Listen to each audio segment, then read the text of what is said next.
А сега отиваме при Ники и Ели, защото те са при едни интересни гости. Ще да кажа, че най-малкото училище в Китай, знаете ли от колко човека е съставено? Аз знам, от един учител и един ученик. Страшно забавно, нали? Но виж пък нашето училище колко е забавно. Абсолютно забавно, затова имаме едни прекрасни гости, които ще ни разкажат за една много забавна математика. Започваме с приказка. Добре, започват приказката от мен. Начало.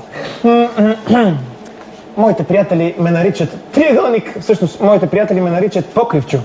Защо? Защото колкото по-надалече отида, обикновено ме виждат като покрив.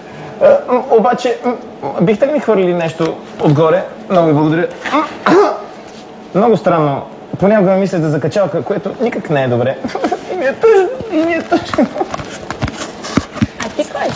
Сашко? Зайчо. Защо си Зарчо? Защото съм в форма на зайче. Защото? Така. А пък аз съм билетчето или правоъгълник. Аз съм брата на квадрата Зарчо. Приличам много на него, само дето когато съм легнала съм ниска и широка, а когато се изправя ставам висока и тънка. Аз пък съм кръгчето. Викат ми геврека по професия слънце. Нямам си нито страни, нито ъгли. Затова всяка сутрин преди работа се чудя къде да си сложа вратовръзката. Няма къде да я сложиш, наистина много трудно. Пък и тези геометрични фигури, предполагам, че всички ги познаха нашите приятели, зрителите. Триъгълник, правоъгълник, квадрат, кръгче и някакво странно зарче. Никак не е странно обаче. Да си поговорим все пак за тази толкова забавна математика. Защо е толкова забавно всъщност математиката? Къде се провеждат вашите уроци? Така, ние сме център по забавна математика. Родихме се, защото решихме, че математиката трябва да бъде много забавна и да покажем на децата, че не трябва да се страхуват хич от математиката. И от числата. Понякога наистина е страшно. И математиката не е само броене или смятане, решаване на сложни задачи. Математиката в това да я докоснеш математиката, да изтанцуваш.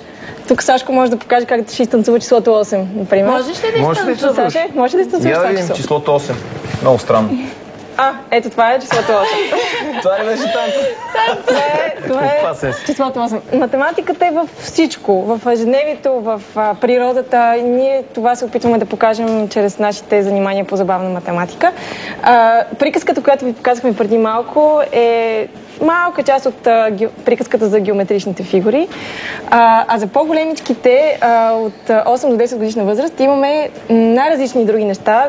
Най-общо може да кажем, това са Шерлок Холмс в страната на математиката. Шерлок Холмс. И сега може да ви покажем какво правим. Една малка част ще ви въвлечем в нашите занимания.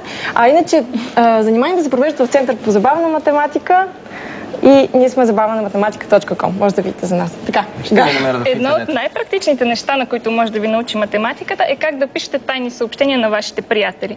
Тук съм използвала молив и обикновена ивица хартия. Написала съм съобщението си, но когато го отворя, то става поредица от безмислени букви. За да го разчете вашия приятел, има нужда от същия молив, на който внимателно да навие съобщението и ето, то отново се появява. Хитро, така може да си пишете любовни съобщения и никой няма да разбере.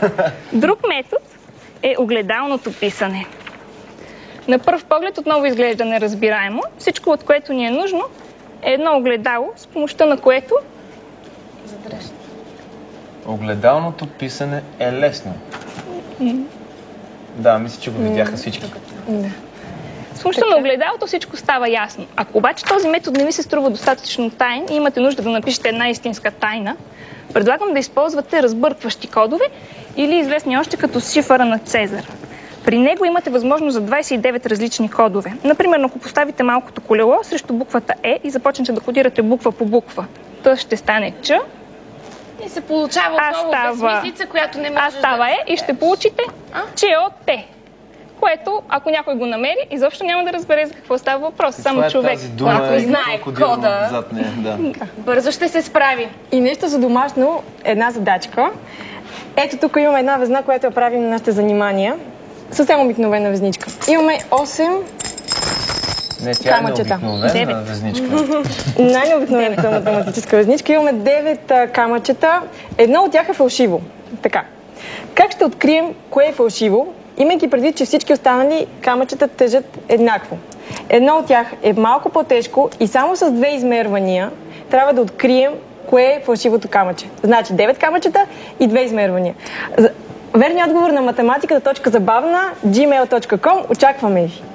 Очакваме с вашите отговори да пишете на Забавна математика, но